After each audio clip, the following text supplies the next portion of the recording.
Much warmer weather can have a dark side, of course, and tonight there is a new projection that rising seas due to climate change could cause a whole lot of damage much sooner than anyone had previously thought.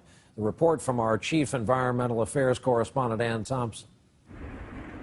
That is one angry Atlantic. The ferocious surge of the Atlantic, powered by Hurricane Irene last August, moved a lifeguard tower. Whoa, look at that. The house is taking off.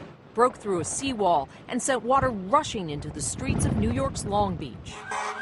A scene that will become more commonplace, a new study says, because of rising sea levels caused by global warming.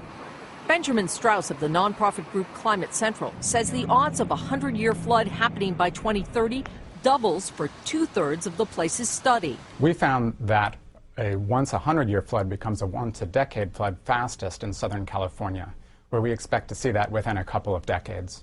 Who's at risk? By 2030, the 5 million Americans living on coastal land less than 4 feet above high tide lines.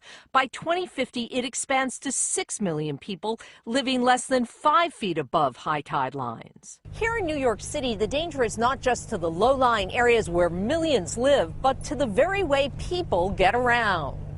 The funnel-shaped New York harbor could worsen storm surges that could flood the city's vital subway system. Loading the dice, heat-trapping gases from burning oil, coal, and gas, melting polar caps and glaciers, and warming the ocean. Measurements taken in Bermuda show 58 years of increases. The temperature will be in red. There's more heat in the top couple of meters of the ocean than in the atmosphere. But climate change skeptics say you can't blame the rising oceans all on global warming. The sea level rise caused from climate change is actually less than the sea level rise caused from land sinking, and we can't stop it. A future dependent on the ocean and threatened by it. Ann Thompson, NBC News, New York.